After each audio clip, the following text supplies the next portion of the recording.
Live from Los Angeles, welcome back to Good Morning La Land. We have the extreme honor of having a great conversation with master communicator and 9-time Emmy Award winner Jane Hanson. Thank you so much for being with us. Well, you're very welcome. God. I love being in Los Angeles, and it's not just because of the weather. What do you on love about brand, it? on point, on brand. Look at that orange. It's so vibrant. I love that dress. So Well, pretty. thank you. And you know what? It's Mondays. You've been talking about Monday motivation. Nothing helps like wearing a bright color because it makes you be cheery. It makes you be alive. It makes you feel good.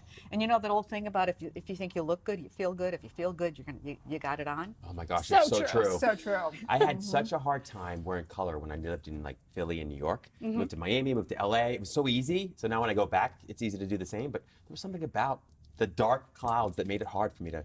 Well, and enjoy it. in New York, as you know, one of the reasons people like to wear really dark colors is because it's so dirty. Is that the secret? That's one of the secrets. Yeah, seriously, because if you're walking down the street, I mean, there's soot Right. and there's pollution and there's all kinds Well, of things you've going on. been there, you've done that, right? Yeah. I mean, how long were you working in New York City? Close to, I'm not that old, 30 years. Wow. Wow. So we want to hear your story. I mean, you've done so much incredible work. Thank You have you. interviewed. You've been everywhere. 9 Emmys. Like, we want to. What is the story? How did it all begin for you? I actually grew up in a little town in Minnesota of 2,500 people with no stoplights in the town. And the town was called Canby, and the town slogan was "Be all you can be and can be." No way. But I decided cute. I was actually not going to speak can be and can be. I moved.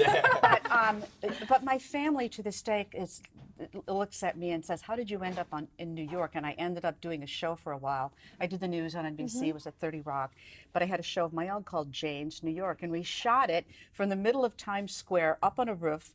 And my producer, it was a very small ledge, and frankly, it was probably illegal where we were shooting it. But somebody would be holding onto my feet. I was strapped in, and we'd be shooting it, and you'd have these wonderful views of Times Square all around me. And you know, my family's going, "How did this happen? How did you get there from here? Like, we don't get this." But it was really wonderful. I mean, I had amazing, amazing experiences. There is nothing like being a journalist in New York City because everybody comes through there, just like they do in LA. Everybody you could possibly want to meet. I covered every story that happened, and it was exciting, poignant, compelling, wonderful, scary, sad. Every emotion you could possibly have happened in the course of my But what repertoire. happened from the little girl in Canby. In this Canby. tiny little city? There must have been a decision. There must have been something that you said, "I'm going to go do this." What was that? I think it was because I was immensely curious about the world. And my father, even from the time I was a little girl, I remember being about 4 years old, and he'd sit and read newspaper stories to me. And when you live in a town like that, that's rural, very rural, I mean, the nearest towns were 30 miles away, you really want to grasp and see what the rest of the world is like. And I think that was it, was I really want to be out there and learn. And boy, this sounds like New York. Feel right at home. So, after 30 years of broadcast journalism, what do you think you've learned about yourself? I think I've learned how to be resilient. I think I've learned how to be clever. I think I've learned how to ask good questions. I think I've learned how to understand and listen to people. But what I think is really interesting is what I have yet to learn. And I think once you leave a position like that, where frankly, when you're on television every day, you become somewhat of, there's a certain celebrity that comes along with it. And so I think that I was very privileged to have that because people were eager to buy me dinner or talk to me, or they always answered my phone calls because television is extremely powerful. But that also can lead to giving you a lot of head case, which makes you sometimes think you better than you are. But that's what I love about you. You walked in this morning and you were like this love bomb that came in here. You were asking us questions. You were so engaging, and that is what I think is a factor that really makes someone successful. Because I mean, you see in the tabloids people that are, you know, these celebrities that kind of get a bad image, or reality shows that show this bad image. But what we've found on this show is that really the true lights that come in that are so, you give so much. Like, you come in and your energy, you just brought your energy. It's really impressive. Well, thank you, but I believe, and I was taught from the time I was a child, that you need to give back. I mean, I have been incredibly blessed. You asked me about making this huge transition from a little teeny tiny town to the largest city in the country, to meeting presidents and the heads of state. one of the most amazing interviews I ever did was with Desmond Tutu, and I was interviewing him the day he won the Nobel Peace Prize. Wow. They stopped the interview to say, and you're a reporter, I'm going, ugh, please, I got to get this done. They go, no, you want us to stop. They stopped the interview to tell him he'd won. Wow. And so there are tears rolling down his cheeks, and you think about somebody like that with the significance of their life, and here's me, a little of me. So I think it's really important. I know you're going to talk to Jenny in a minute, who gives back every day. It's really important to do things for other people, because if you're blessed, you need to return those blessings. You really do. Wow. So incredible. Who would you say, Jane, has inspired you most in your life? And I know it's a big question. You've talked and met so many fantastic people, but I would have to say that it's probably my father. My parents were really important. They impress me. I love people who are kind, and I love people who just really want to give of themselves. And there are a lot of them out there if you get to their core. For sure. So, I mean, it's hard for me to name people, because I used to have this joke. People would say, who was your best interview? I'd say, the last one. Because that's what I remember. You're only as good as your last one. Well, and you're incredible in giving back and teaching people how to be confident, concise, and truly communicate. Can you tell us a little bit about that? Sure. It started, this whole business that I do now, this communications coaching, really started because I do interviews with people, and we'd get done, we'd get off the air, and they'd go, I didn't say what I wanted to say.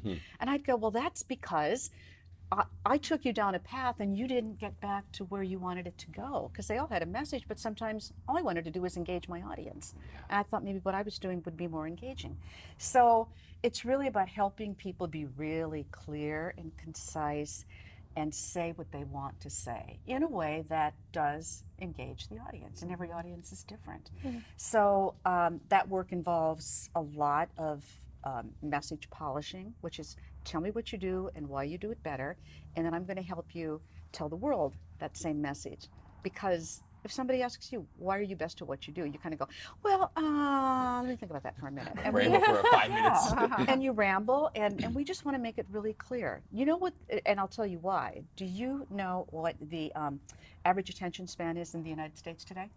I don't know where I'm sorry, what? I got to She, check. she wins 8 seconds. 8 seconds. Which means you have 8 seconds. It doesn't mean they're going to be not listening to you, but they might be putting on lip gloss or something like Exactly. that. Drinking their coffee. You have Yeah. 8 seconds to grab their attention, keep their attention, and get your message across. Right. So you're working with people from everything from television to online, all the because media and online and video is everything right Yeah. now. So And you're it's, well, working with people.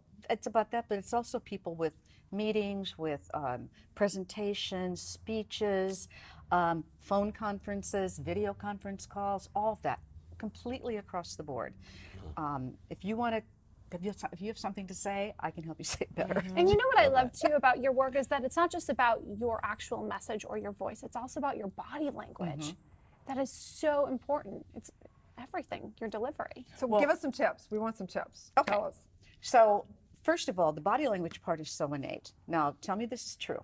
You walk down the street and you look at somebody and you make a judgment about them before they open their mouth, right? For sure. So if you posture, I use some old slides that say, if you're slouching, you're evil. Now, of course, it's not true, but you need to think about this. Body language actually stems from the first time man ever walked on Earth.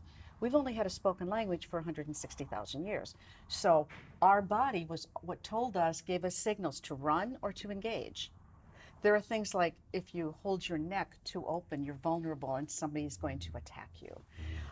We want to make sure you don't point at people. Oh, yeah. That's an absolute way of turning them off and like you're scolding them. They're never going to listen to you. They're just going to be afraid of you.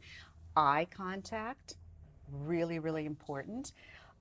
Because eyes are the gateway to the soul. And how many times have you been in a room and somebody's talking to you and they're like, yeah, it's really nice to see you. How you doing? And they're not looking at you. Do you like those people? No. You walk away from them going, that guy's a jerk.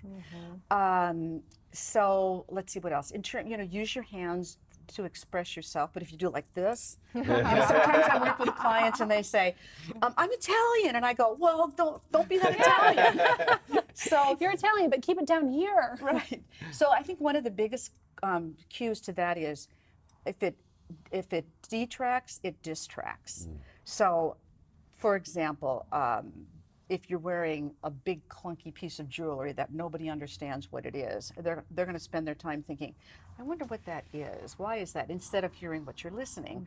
Or if you've got something really funny on your face, or you do like that, they're distracted by it. And so they're not going to hear what you say. And so the point about good communication is, how do I get them to listen to me and to listen to them, and so we don't want to detract from the ability to do that. So that's really, really key with the body language. Wow. I think also going through some speech leadership programs and things, I do think it's important for people to be able to convey like what they call their elevator pitch, a 2-minute, a 3-minute, a 20-minute. What is that? Because I think it's like when we wrote books also, writing a book is so important because you get down your thoughts and you write it out, and then it's easier to talk about things because you've really thought through a story around it, the actual distinctions around it. Do you work with people to really mold their stories? And stories, I'm so glad you brought that up, because stories are really important. You know, Maya Angelou said something once, which was along the lines of, I don't care what you told me, I don't care how much you know, I care how you made me feel. And stories make us feel. So I could tell you, well, I've had 9 Emmys and I've been on 25,000 hours worth of television, and you're like, yeah, big deal. But I told you the story about being in Times Square with my feet being held, and you're remembering that. So stories resonate and people retell them. And it's really important that we tell our stories and tell our stories well. How do you tell a great story? There's actually a really quick little formula. You set the scene, you kind of describe the problem, and then you have the solution or the ending. So one of the things about stories is there's always a beginning, a middle, and end. And you want to engage people from the beginning by telling them what it is you're going to tell them. And then you get to the story itself. Think about, the one thing that I think we do as adults is we lose that storytelling ability that we had as kids. And when you read to children, do any of you guys have kids? Okay. Do you read them stories still? 22. I read to her to bed every night. Well, Emily, my former producer, is standing over here as a 2-year-old, and I know she reads to them every night. Shout out to Emily. But think about how you tell stories to kids and how you read to them. You don't just go, there was a big bad wolf in the woods. You're going, there's a big bad wolf in the woods. If we did more of that, it would be more engaging. But we get afraid. And that leads to one other key point about communicating, is to show your passion.